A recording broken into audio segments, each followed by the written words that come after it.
안녕하세요. 한국 역사 속 기독교 이야기, 한국 기독교사. 오늘은 한국 선교사들에 대해 한번 알아보도록 하겠습니다. 혹시 미션의 정확한 뜻을 아시나요? 미션은 네이버 사전으로는 임무, 특히 외국으로 파견되는 사람에게 맡겨지는 것이라고 합니다. 또는 사명, 선교라고도 하죠.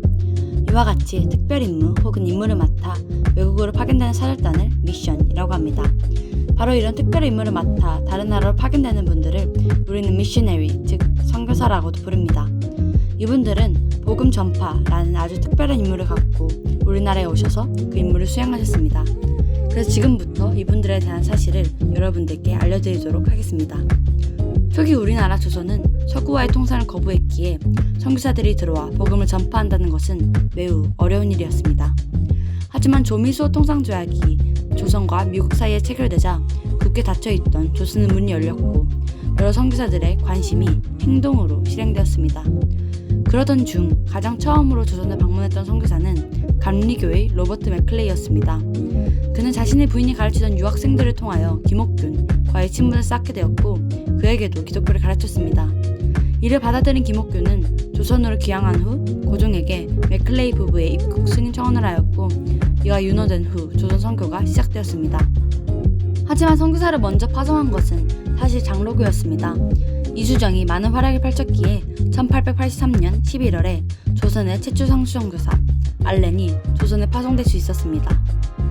본격적인 선교활동을 하기에 앞서 알렌은 갑신정변 때 중상을 입은 민영익을 치료하며 자신의 실력을 인정받고 왕의 신임까지 받게 되었습니다.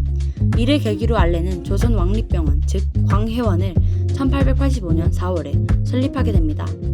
드디어 1885년 2월경이 되자 다른 선교사들도 여럿 들어오게 됩니다. 바로 북장로교의 언더우드와 북감리교의 아펜젤러 부부 그리고 스크랜턴 모자였습니다. 또한 헤론 부부까지 1885년 여름에 모두 조선에 입국하게 되었습니다. 이들의 선교의 시작은 광해원이었습니다. 이곳에서는 알렌과 헤론 그리고 보조로 언더우드가 일하였고 언더우드와 아펜젤러는 의학을 배우려는 이들에게 영어를 가르쳤습니다. 하지만 모든 이들이 이곳 광해원에서 일할 수 있는 것은 아니었습니다. 스크랜턴과 같은 개신교 선교사들은 이곳에서 잠시 일한 후 사임하고 1885년 9월부터 자신의 집에서 진료를 시작하였습니다. 왜냐하면 광해원은 장로교에 의하여 장악되었기에 보수적이었던 개신교는 교단을 구별하였습니다. 이와 같은 신학적 대립으로 인한 교단 구별로 인하여 조선교회의 교단 분열은 심해져만 갔습니다. 이가 현재 우리에게 있는 많은 교단들의 시작점이 되었다고도 볼 수 있을 것 같습니다. 그렇게 의료 사업이 진행되는 가운데 교육 사업도 시작되었습니다. 많던 선교사들 가운데 학교 설립을 주도한 것은 바로 아펜젤러와 메리 스크랜턴이었습니다. 하지만 병인박해로 인하여 서양인들에 대한 안 좋은 인식이 조선인들의 발목을 붙잡았기 때문에 고종은 그들에게 각기 이화학당과 배제학당이라는 이름을 수여하고 기수라는 호위병을 보내어 그들이 왕의 신임을 받고 있다는 것을 백성들에게 알렸습니다. 이를 통하여 그들의 학당은 조금 더 수월하게 조선 사회에 자리 잡을 수 있었습니다. 다시 의료사업으로 돌아오자면 1894년쯤에 제중원의 원장 에비스는 무능력한 조선 관리들을 배제하기 위해 정부에게 제중원의 운영과 인사의 자율권을 요구하였습니다. 조선 정부는 이를 받아들였지만 얼마 지나지 않아 제중원의 건물과 대지를 반납하라는 명을 내렸습니다. 이로 인하여 에비스는 새로운 병원을 설립하기로 하는데 이 병원이 바로 1904년 조선 최초의 근대식 종합병원으로 지어진 세브란스 병원입니다. 여러 차례에 걸쳐 선교가 조선에 진행되자 북감리교와 북장로교뿐만이 아닌 다른 선교사들도 조선으로 파송되는 것을 희망하기 시작했습니다. 많은 소망 중 가장 먼저 조선에 진출한 것은 영국 성공회였고 이를 따라 차례로 영연방국가의 선교사들도 입국을 시작하였습니다. 이와 같이 1893년에 입국하였던 맥켄지 선교사는 유일하게 한국인들 사이에서 그들과 더불어 살며 그 어떤 위기에도 교인들을 지켰습니다. 그의 희생적인 죽음으로 인해 깊게 감명받은 캐나다 장로교로부터 많은 선교사들이 조선의 땅을 밟기 시작하게 되었습니다. 그들 중에서도 캐나다 소속의 게일이 1888년 대한기독교회라는 교회를 설립하였습니다. 1889년에는 호주도 선교사를 파송하기 시작하였는데요. 그들 중에는 특히 여선교연합회 소속의 선교사들이 많았습니다.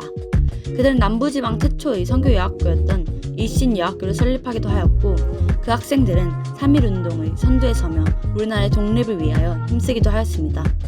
그리고 1890년이 들어오며 많은 선교사들이 조선의 땅을 밟게 되었습니다.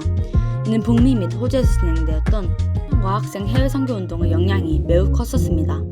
이러한 집회들을 통하여 파송된 선교사는 총 4,300여 명이 넘는다고 합니다. 또 이를 통하여 가장 보수적인 신앙을 중시하였던 호주의 남장로교의 7인의 개척자가 조선에 들어오며 초기 한국 교회와 신학 형성을 위한 많은 노력을 하였습니다. 당시 미국의 남장로교도 선교사 파송을 시작하였습니다. 이를 주도한 것은 미국에서 유학을 하며 많은 기독교적인 영향을 받은 윤치호였고, 그를 통하여 중국에서 일하던 여러 선교사들이 조선으로 파송될 수 있었습니다. 하지만 선교사들은 마냥 쉽게 선교를 할 수만은 없었습니다.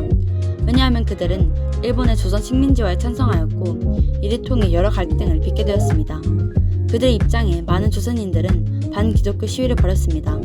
하지만 이럼에도 불구하고 선교사들은 자신들의 입장을 굽히지 않고 1890년 초부터 내륙 진출을 실시하였습니다. 이는 불법이었음에도 불구하고 선교사들은 자신의 사명을 이루기 위하여 멈추지 않았습니다. 그러던 중 19세기 말부터 조선에는 변혁이 휘몰아치기 시작하였습니다. 봉건 시대를 뒤엎기 위해 정치적, 사회적 혁명이 일어나였고, 이를 틈타 여러 외국 선교사들은 기회를 놓치지 않고 선교를 하였습니다. 바로 1893년의 윌리엄 홀과 모펫이 첫 번째 거주자들이었는데, 이들을 통하여 1890년대 입국한 선교사들은 거의 내륙에도 모든 문이 열린 것 마냥 선교를 진행할 수 있었습니다. 이가 20세기로 접어들며 선교사들은 한국 어디에서든 매우 자유로울 수 있었습니다. 이것이 바로 K 선교사들의 시작, 그들의 미션이었습니다.